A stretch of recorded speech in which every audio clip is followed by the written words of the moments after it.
Here's my plan to stop the chemical, physical, and emotional mutilation of our youth. On day one, I will revoke Joe Biden's cruel policies on so-called gender-affirming care.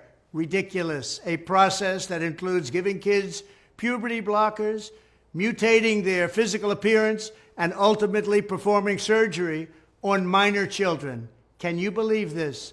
I will sign a new executive order instructing every federal agency to cease all programs that promote the concept of sex and gender transition at any age. I will then ask Congress to permanently stop federal taxpayer dollars from being used to promote or pay for these procedures and pass a law prohibiting child sexual mutilation in all 50 states. It'll go very quickly.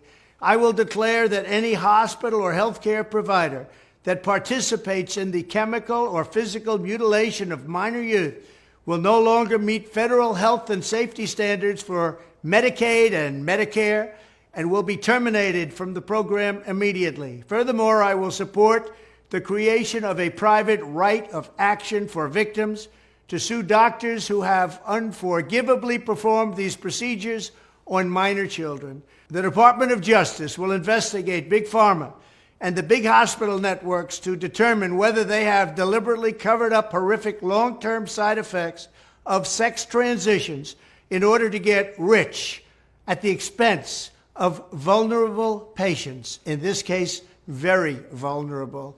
We will also investigate whether Big Pharma or others have illegally marketed hormones and puberty blockers which are in no way licensed or approved for this use.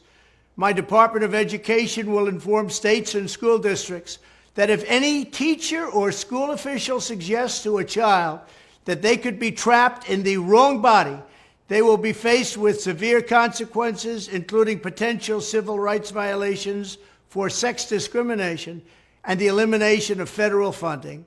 As part of our new credentialing body for teachers, we will promote positive education about the nuclear family, the roles of mothers and fathers, and celebrating rather than erasing the things that make men and women different and unique.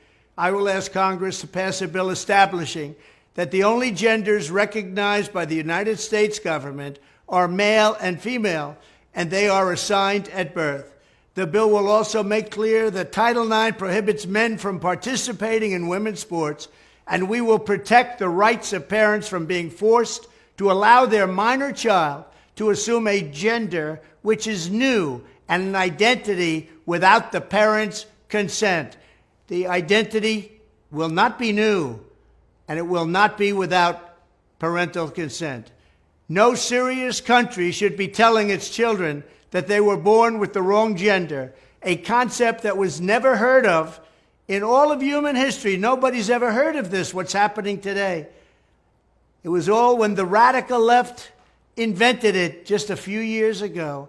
Under my leadership, this madness will end. Thank you very much.